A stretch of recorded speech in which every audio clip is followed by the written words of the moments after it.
पुढली बातमी. पुण्याचे बांधकाम व्यावसायिक अविनाश भोसलेंना उच्च न्यायालयानं मनी लॉन्ड्रिंग प्रकरणामधील गुन्ह्यात जामीन मंजूर केलाय. ईडीनं 28 जून 2022 रोजी भोसले यांना अटक केली होती. अखेरीस 2 वर्षांनंतर भोसलेंना दिलासा मिळालाय. येस बँक आणि DHFL गैरव्यवहार प्रकरणी सीबीआयनं अविनाश भोसलेंना अटक केली होती.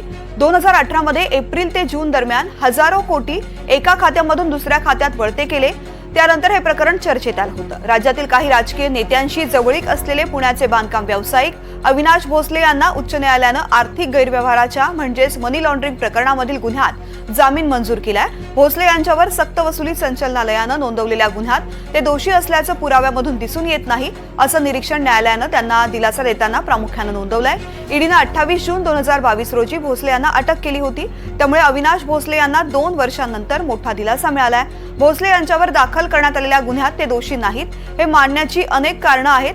याशिवाय अदखलपात्र गुन्ह्यामध्ये भोसले यांना आधीच जामीन मंजूर झालाय असंही न्यायमूर्ती मनीष पितळे यांनी भोसले यांची जामिनाची मागणी मान्य करताना प्रामुख्यानं स्पष्ट केलंय. रेवती हिंगवे माझी सहकारी आपल्यासोबत आहेत. रेवती, तब्बल 2 वर्षांनंतर अविनाश भोसले यांना जामीन मंजूर होतो. न्यायालयानं नेमकं काय म्हटलेलं आहे जामीन देताना? काही अटी शर्ती सुद्धा टाकण्यात आल्यात का? नक्कीच तृप्ती, आपल्याला जसं माहिती आहे की 2022 मध्ये अविनाश भोसले जे एक नामांकित व्यावसायिक बांधकाम मोठं नाव आहे पुण्यामध्ये, त्यांना अटक करण्यात आली होती मनी लॉन्ड्रिंग केसच्या ह्याच्यामध्ये. 2022 मे मध्ये त्यांना पहिले CBI कडनं अटक करण्यात आली होती आणि त्याच आधारे त्यांना नंतर ED कडून देखील अटक करण्यात आली होती. चौकशीसाठी त्यांना त्यासाठी दिल्लीलाही नेण्यात आलेलं होतं. परंतु तब्बल 2 वर्षांनंतर त्यांना मुंबई उच्च न्यायालयाकडून याच गुन्ह्याचा जामीन मिळालेला आहे.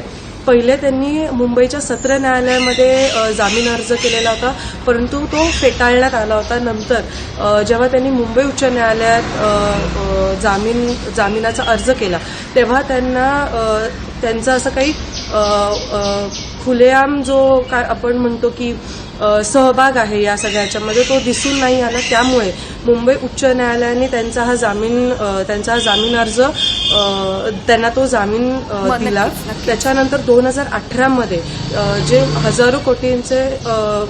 हजारो कोटी रुपयांचं पैशाची फेरफार झाली त्याच्यामध्ये सुद्धा त्याच्यातनं त्यांना जामीन मिळालेला. तृप्ती. निश्चित. रेवती, धन्यवाद संपूर्ण सविस्तर माहितीसाठी.